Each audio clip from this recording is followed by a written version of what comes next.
বন্ধুরা আর 1-2 মাসের মধ্যেই ড্রাগন গাছে ফলন শুরু হয়ে যাবে। এই অবস্থায় আমরা ড্রাগন গাছে কি যত্ন পরিচর্যা করব। যে সমস্ত নতুন ডালগুলো বেরিয়ে এসছে সেই ডালগুলো আকারে মোটা হয় আর তার সঙ্গে সঙ্গে গাছের গ্রোথ যাতে আরও খানিকটা বেড়ে যায় আর সিজনে যাতে আমরা প্রচুর ফল পাই, সেই জন্য আজকের এই ভিডিওয়ে আমি আপনাদের সঙ্গে আলোচনা করব এই সময় ড্রাগন গাছের যত্ন পরিচর্যা আপনারা কেমন করবেন। অর্থাৎ খাবার প্রয়োগ, তার সঙ্গে সঙ্গে ড্রাগন গাছের যে সমস্ত রোগ এই সময় দেখতে পাওয়া যায়, বিশেষ করে কিছু কিছু ক্ষেত্রে যেমন ছত্রাক ঘটিত রোগ, আর তার সঙ্গে সঙ্গে বেশ কিছু ডাল যেগুলো অপ্রয়োজনীয় সেগুলোর কাটাই ছাঁটাই। নমস্কার বন্ধুরা, আপনারা দেখছেন আপনাদের অতি প্রিয় গার্ডেনিং বিষয় YouTube channel versatile gardener unique idea of gardening. এই গাছগুলির বয়স মোটামুটি 4 বছর, আর এবছর দেখুন এই গাছে কি পরিমাণ নতুন নতুন ডাল বেরিয়ে এসছে। এর আগে এই গাছের উপর বেশ কয়েকটি ভিডিও আমি আপলোড করেছি। এটি ছাড়াও আর ওই দিকে একটি খুঁটিতে 5টি গাছ রয়েছে, তার পরিস্থিতিও আমি আপনাদের দেখাবো। এখন এই যে ডালগুলো বেরিয়ে আসছে দেখুন, এই ডালগুলো মোটামুটি মোটাই আছে, আরও নিচ থেকে এবং সাইড থেকে বেশ কিছু ডাল বেরিয়ে আসছে। এই মুহূর্তে এই ডালগুলো যাতে আরও মোটা হয়, যাতে সিজনে আমরা এই ডালগুলো থেকে পর্যাপ্ত ফল পাই, তার সঙ্গে সঙ্গে এই সময় ড্রাগন গাছে কি সমস্যা সাধারণত দেখা দিতে পারে, আর তার সঙ্গে এই সময় আমরা কি খাবার প্রয়োগ করব।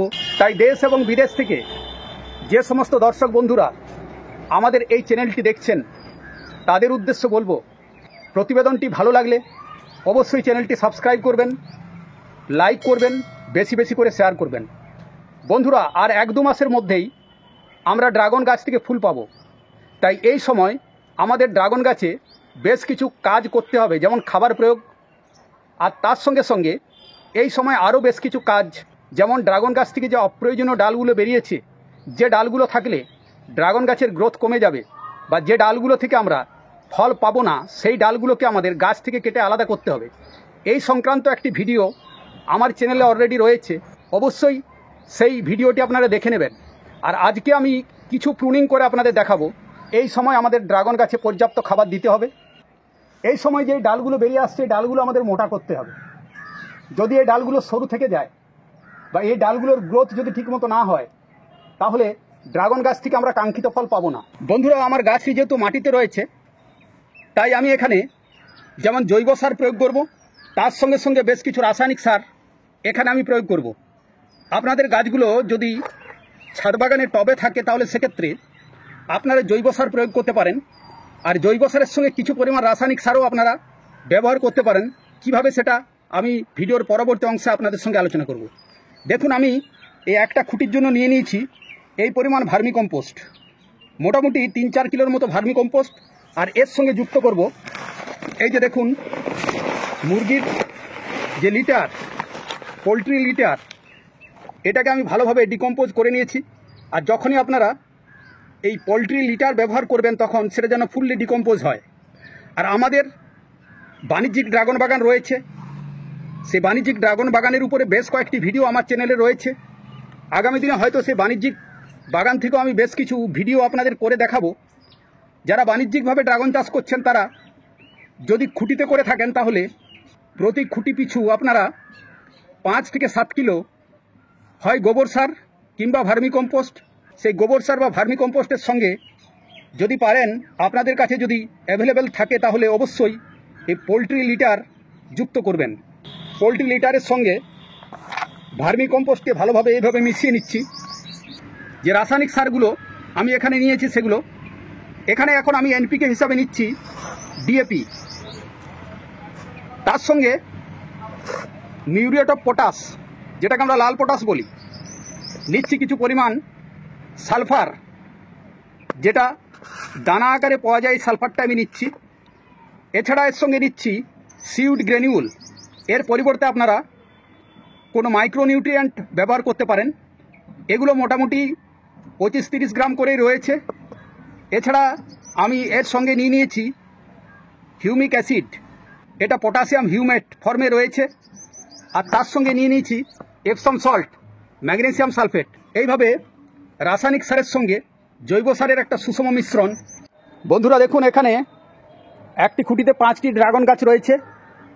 একটি হলুদ ভ্যারাইটি ইসরায়েলি হলো, এছাড়া লাল ভ্যারাইটির 3টি ড্রাগন গাছ রয়েছে। এই গাছগুলোর অবস্থা দেখুন, গাছগুলো থেকে কি পরিমাণ নতুন নতুন কুশি বেরিয়ে এসেছে। আমি কুশিগুলো এখনও কাটিনি, এই কারণেই যে আপনাদের দেখাবো প্রুনিংয়ের কাজটা কিভাবে আমাদের করতে হবে, যাতে আপনারাও আপনাদের গাছে এই কাজগুলো করতে পারেন। বন্ধুরা, এই যে রাসায়নিক সারগুলো রয়েছে, রাসায়নিক সারগুলোকে আমি একসাথে মিশিয়ে নেব। তারপরে এগুলোকে মাটিতে ছড়িয়ে তার উপরে এই যে ভার্মি কম্পোস্ট এবং পোলট্রি লিটার এটা দিয়ে চাপা দিয়ে দেবো। বন্ধুরা, এই যে দেখুন, সমস্ত রাসায়নিক সার আমি একসাথে মিশিয়ে নিয়েছি। এরপর মাটিতে ছড়িয়ে দেবো। শুরুতে আমি আপনাদের বলেছি যে এই সময় আমাদের একটু হেভি ফার্টিলাইজার দিতে হবে, কারণ ড্রাগন গাছে এরপর ফল আসবে। তাই ফল আসার আগে ড্রাগন গাছকে আমাদের সেইভাবে তৈরি করতে হবে। এই সময় নাইট্রোজেন এবং ফসফেট সঙ্গে সঙ্গে কিছু পরিমাণ পটাশ গাছে অবশ্যই আমাদের প্রয়োগ করতে হবে, যাতে যে ডালগুলো বেরিয়ে এসেছে সেই ডালগুলো আরও বেশি শক্তিশালী হয়। বন্ধুরা, এরপর এই রাসায়নিক সারের উপরে আমি ভার্মি কম্পোস্ট এবং পোলট্রি লিটার দিয়ে সমস্ত রাসায়নিক সারটাকে আমি চাপা দিয়ে দেবো। বন্ধুরা, এর উপর আমি জল এরপর ছড়িয়ে দেবো, আর জলের সঙ্গে আমি মিশিয়ে নেব ওয়েস্ট ডিকম্পোজার।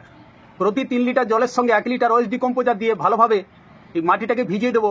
এই যে আপনারা দেখতে পাচ্ছেন খড়গুলো রয়েছে, আরও কিছু খড় সংগ্রহ করে এর উপরে চাপা দিয়ে দেবো, অর্থাৎ মালচিংয়ের কাজ। এই সময় অবশ্যই আপনারা মালচিং করবেন, কারণ গরম পড়ে গেছে, যাতে গাছের গোড়ায় সবসময় একটা ময়েশ্চার থাকে। তাহলে আপনাদের এই যে ড্রাগন গাছের ডালগুলো আছে, ডালগুলো হলুদ হয়ে যাবে না। বন্ধুরা, এরপর আপনাদের আমি এই গাছের কিছু প্রুনিংয়ের কাজ আপনাদের দেখাই। এই নিচ থেকে যে সমস্ত নতুন নতুন গ্রোথ বেরিয়ে আসছে, এগুলো সবই আমাদের এখান থেকে কেটে ফেলে দিতে হবে। এগুলো একেবারে রাখা চলবে না। আর উপর থেকে যেগুলো বেরিয়ে আসছে সেগুলোকে তো কিছু কিছু কাটতেই হবে। এর আগে একটা ভিডিওতে তো আমি আপনাদের দেখিয়েছি, আজকে কিছু কাজ আপনাদের আমি দেখাবো। বন্ধুরা, যে সমস্ত অপ্রয়োজনীয় ডাল এখানে আপনারা দেখুন, যেমন এই যে ডালটি, এই ডালের উপরটা দেখুন অনেকটা ভোঁতা। আর এই ডালটা থাকলে কি হবে না, এটা এই ডাল থেকে খাবার সংগ্রহ করবে। এখনও আমরা এই ডাল থেকে কিছু পরিমাণ ফল পেতে পারি, কারণ এর কাঁটাগুলো এখনও রয়েছে। তাই এই ডালটিকে আমরা এখান থেকে কেটে ফেলে দেবো।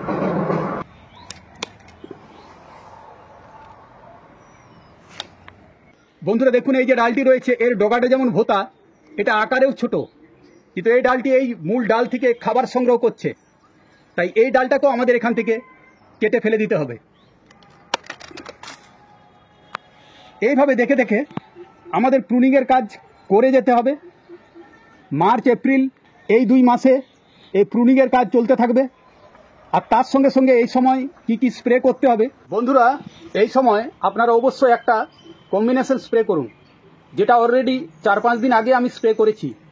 এই সময় আপনারা একটা ছত্রাকনাশক, যেমন আমি ব্যবহার করেছি ম্যানকোজেব 75%, যেটা ডাইথেন M45 এই নামে আমাদের এদিকে পাওয়া যায়। বাংলাদেশ থেকে যে সমস্ত দর্শক বন্ধু দেখছেন তারা হয়তো আপনাদের ওখান থেকে পেয়ে যাবেন ম্যানকোজেব 75%, বিভিন্ন নামে আসে। তার সঙ্গে আপনারা সালফার এবং তার সঙ্গে আপনারা নিয়ে নিন SOP, সালফেট অফ পটাশ। এই 3টেকে একসাথে যুক্ত করে ড্রাগন গাছে এখন স্প্রে করুন। এই সময় যেমন আমি মাটিতে সালফার দিলাম, এছাড়া গাছের উপরেও সালফার প্রয়োগ করতে হবে অন্তত মাসে একবার।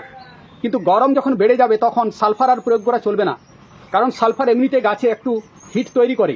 তাই এই সময় এখনও সেভাবে গরম পড়েনি, তাই আপনারা অবশ্যই এই 3টি বস্তুকে একসাথে মিশিয়ে একটা কম্বিনেশন তৈরি করে ভালো একটা স্টিকার মিশিয়ে এই সময় স্প্রে করুন। এতে ছত্রাকের যেমন আক্রমণ অনেকটাই ঠিক হয়ে যাবে। এছাড়া সালফার এমনিতে কন্ট্যাক্ট ফাঙ্গিসাইড হিসাবে কাজ করে। আর বাংলাদেশ থেকে যে সমস্ত বন্ধুরা দেখছেন তারা আপনাদের ওখান দেখবেন কুইক পটাশ বলে একটা পাওয়া যায়, যেটা ওয়াটার সলিউবেল পটাশ, যেটা গাছে স্প্রে করা হয়, একই কাজ করে, সেটা আপনারা ব্যবহার করতে পারেন। ম্যানকোজেবের ডোজ হবে প্রতি লিটার জলে 2.5 গ্রাম, সালফারের ডোজ হবে প্রতি লিটার জলে 1 থেকে 1.5 গ্রাম, আর সালফেট অফ পটাশের ডোজ হবে প্রতি লিটার জলে 4 গ্রাম। এছাড়া গাছে অধিক ফুল আনার জন্য এই সময় একবার আপনারা প্লেনোফিক্স ব্যবহার করতে পারেন। আর মাসে মিনিমাম একবার আপনারা কোনো ভালো একটা মাইক্রোনিউট্রিয়েন্ট এই সময় স্প্রে করবেন।